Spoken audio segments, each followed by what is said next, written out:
The Brown County Historical Commission and Brown Woods Lyric Theater, in cooperation with the Brown County Museum and the R.B. Rogers House and Events Venue, present Bygone Brown. Episode 3, Kimansi. Since the arrival of European settlers, 6 flags have flown over Texas: France, Spain, Mexico, the Republic of Texas, the Confederacy, and the U.S.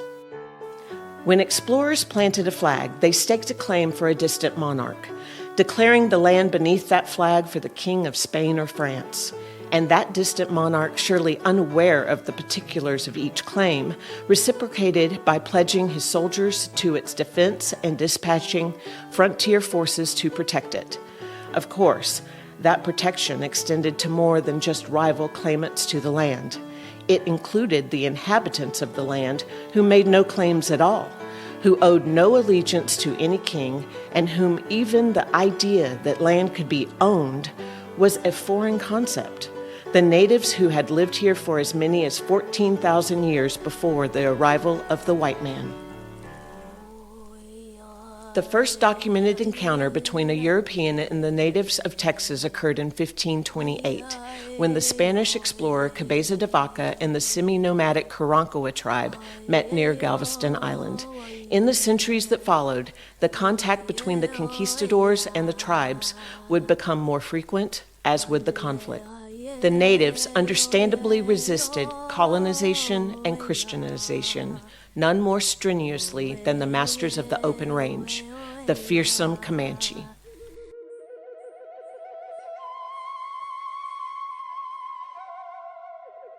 Able horsemen and merciless fighters, the Comanches watched warily as more and more Anglos edged their way into Mexican territory from the adjacent U.S., an expansion that only accelerated after Texas gained its independence from Mexico in 1836. At that time, what the Spaniards called the Comancheria, or Comanche country, encompassed an area from Austin in the south to Dodge City, Kansas in the north, with much of the Llano Estacado Plateau, the Panhandle, the Red and Arkansas rivers, and even the Santa Fe Trail under their sway and exposed to their attacks. In fact, the very name Comanche derives from a Ute tribal word meaning enemy, Kimansi. And to the pioneering generation of Texans, the Comanche definitely earned their name. In 1858, in what was then the southeast corner of Brown County, Javen Jackson lay sick in bed. He any better? Not much. Oh, afternoon, Mr. Kirkpatrick. Afternoon, Mrs. Jackson. Mo says your boy's feeling puny. He'll recover if he'll just eat. Oh, Ma, I want to go. Huh? You'll do nothing of the kind, Javen Jackson. Listen to your mama, boy. In your state, you wouldn't be much help to us gathering firewood anyways. You can come on the picnic tomorrow if you're able. But you gotta eat. That's right, son. You get well first. See, here's the thing about them pecan trees. They're always dropping something. There's always something to pick up. Don't you worry none. Just as soon as you're able, I can put you to work. That's for sure.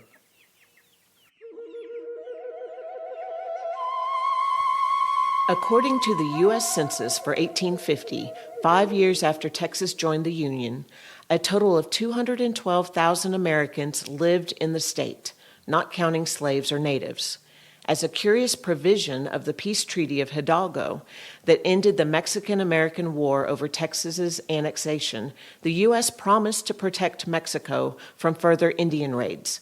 That obligation required it to construct a line of forts in the Rio Grande Valley as early as 1849, with another series of forts commissioned in the 1850s, including Camp Colorado in Coleman County, to provide security for the increasing number of settlers venturing into the dwindling frontier and what would become Brown County. That is real good, Ma. You think I might have some more? You can have all you want, but you still ain't coming on the picnic with us. But Ma, you said once I was feeling better. Yeah, and you ain't yet. And you pretending your appetite come back ain't gonna convince me otherwise. Ma! Nonsense. You're going to stay here till you're good and truly recovered. Why, Jethro's got to stay if he ain't sick. Jethro's got him chores to do here. Besides, we can't all be gone at once. Somebody's got to watch the place. You won't be missing anything. We'll bring you fresh pecans, and you and Louisa and Joshua and Rebecca can help me shell them.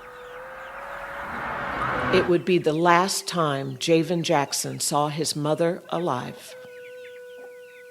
Javen's parents and his younger siblings, Louisa, age 17, Joshua, age 12, and Rebecca, age 9, piled into their buckboard wagon, and with a hearty lunch packed for a picnic, they headed off for the Pecan Bayou in high spirits. Oh, Susanna, oh, don't you cry for me, for I come from Alabama with a banjo on my knee.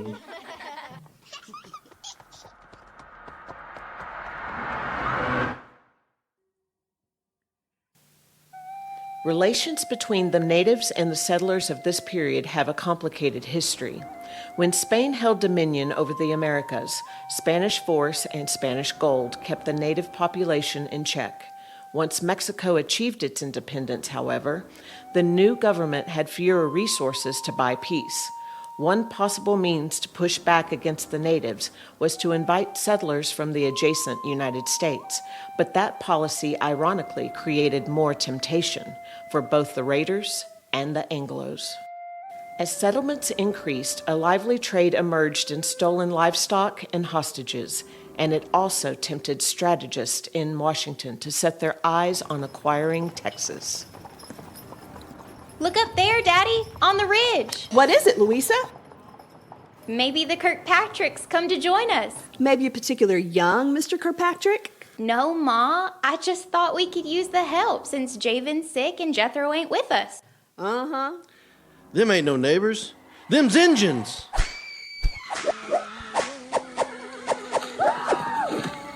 Under attack, Mose Jackson goaded his horses into a gallop as the marauders bore down on them. Drawing up alongside, one of the Indians killed Mose first, leaving his wagon team without a driver, and the panicked horses crashed their wagon into a tree. The Indians then swarmed the party, killing and scalping Moses' wife Lydia, their 17-year-old daughter Louisa, and the infant IJ, while kidnapping the terrified survivors, 12-year-old Joshua and 9-year-old Rebecca. As barbaric as it seems today, by the middle of the 19th century, scalping one's enemies had become a practice common to warlike Indians and Europeans alike. Taking a scalp was a rite of passage for an Indian brave who considered it more than just a trophy of war. The attributes of the vanquished accrued to the man who took it, his prowess as a warrior enhanced with every scalp. To white bounty hunters, in contrast, the value of a scalp was principally monetary. Desperate to end the incursions into its territory, Mexico had first offered bounties for the killing of Apaches and Comanches, men, women, and children, in the 1830s. But the only way a bounty hunter could claim his reward was with proof, in the form of a human scalp. The raids would nevertheless continue, the U.S. encouraging incursions across the Rio Grande, which drained the Mexican government of resources and contributed to Mexico's defeat in the Mexican-American War. With the war concluded, groups of suddenly unemployed soldiers with knowledge of the terrain of northern Mexico turned scalp hunters, urged in their bloody trade by prices as high as $200 for a warrior's scalp. With such incentives, the notorious Glanton Gang turned their murderous attention to ordinary Mexicans when they ran out of Indians to kill. Back at the Jackson homestead, it was getting dark. Jethro! Hey, Jethro! What do you want, Javen? Can't you see I'm not finished yet? I promised Ma I'd be finished with my chores by the time she got home. Where is she? Don't be some Miss Nancy always crying for your mama. I'm not. But it's dark already. Shouldn't have they been home by now? How do I know? Maybe they're spending the night with the Kirkpatricks. How they ever gonna marry off Louisa if they don't socialize a bit? The next day, when the family had still not returned, Javen, mounted weakly on horseback, Jethro, the Kirkpatricks, and their neighbor, Mr. King, set out in search of the boy's family. There's no sign of him here. You sure this was the place? See that limb up there? That cut wasn't done by no squirrel. There, sawdust. And ain't nobody been back to pick up them pecans. Over here. What is it, King? Y'all might want to cover y'all's mouths. Oh no. Mama! What kind of heathen creature would do that? Kill an innocent family in cold blood? All Mose ever wanted was to raise his family in peace and then to be murdered.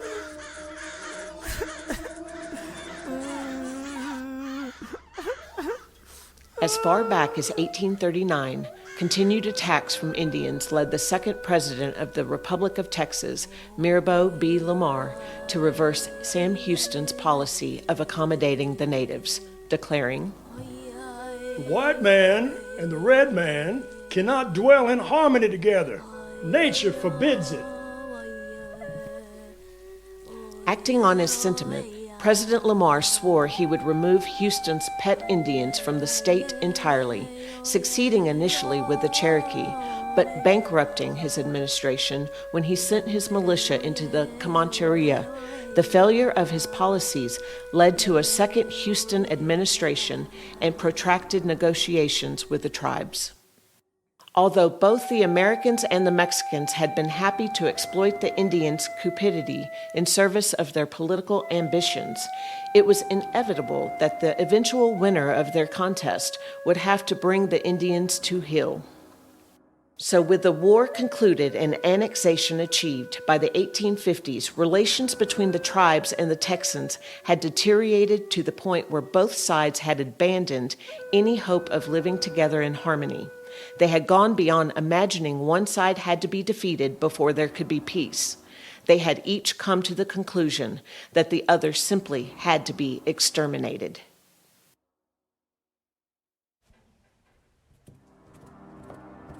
Three days after the massacre, a group of 30 Texas Rangers and another 45 citizens from Brown and surrounding counties met at the grisly scene. They tracked the Indians but quickly realized that the raiding party had split up. One group had continued stealing horses all the way to Lampasas, while a second and smaller group had fled with the Jackson children. Eventually, the Rangers picked up their trail near Salt Creek in Brown County.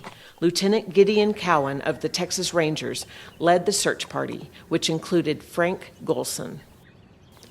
Hey, Lieutenant Cowan, look over here. What you got there, Colson? A piece of cloth? Gingham. From a dress, I reckon. And here, a footprint. Look how tiny it is. That means she's alive. We're close. Boys, we got to do all possible to rescue them children. Now we're going to lose them in the dark. No, we ain't. The Indians are going towards a certain star, so we'll follow that by night and follow the trail by day. After 2 nights of following the western stars, Golson saw something on the horizon at dawn the next morning. Hey, Lieutenant! Woo! Lieutenant! I seen him on that mesa, a Comanche scout. He's done fled now, but if we give pursuit, we can catch that murderous heathen. Mount up, boys! Oh, that's him! That's the one I seen! Go get him! Don't let him get away! He did get away, but the threat of being caught sent the Indians riding off. And as the Rangers pursued them, they abandoned the Jackson children, who tried to stay hidden in the brush. Sit down, Josh. Can't you see them? They're Indians, Joshua. Don't let them see us. They'll come back. Then how come they's wearing hats? They's white men, Becca. White. Woo! Over here! Incidents like the Jackson Massacre spurred the men of Brown County to demand more from their state government, and they sent local resident Ichabod Adams to plead their case with the legislature. U.S. Army outposts, like the one at Camp Colorado, were not enough to protect the settlers from Indians. One of the grievances cited for Texas joining the Confederacy 2 years later. But in immediate response to tragedies like the Jacksons, lawmakers in Austin sent Adams back to Brownwood with a commission, putting his son-in-law, Brooks Lee, in charge of the county's own group of rangers. And what of the children who watched their parents and their siblings die at the hands of their Kimansi? Of the two, Rebecca suffered the most as the Indians had goaded her through the wilderness by pressing arrowhead points into her back, which left it punctured and bloody. Taken in by neighbors, she would recover, eventually marry and bear 10 children.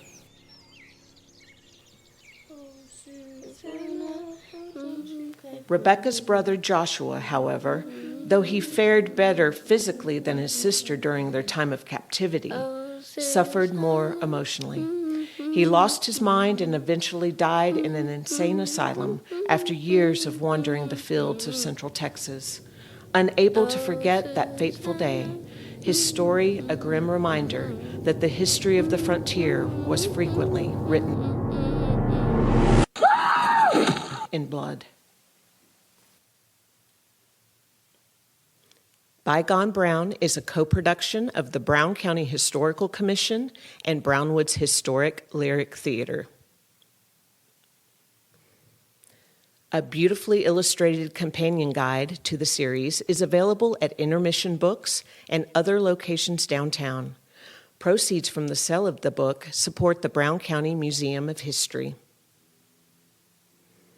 Recorded at the elegant R.B. Rogers House and Events venue, Bygone Brown was written by Lamar Cravens, narrated by Tommy Bailey, and featured the voice talents of Dominique Glaske, Jonathan Harvey, Levi Packer, Val Nelson, Drex Holt, Jacob Bierman, Alexander Glass, Walker Willie, Graham Allen, Susie Harkey, Tracy Brandon Tucker, Allison Diaz, Aaliyah Curtis, Mackenzie Lair, Ryan Bailey, and Doug, Shannon, and Aaron Turner. To find out more about our thriving community and upcoming events, go to visitbrownwood.com.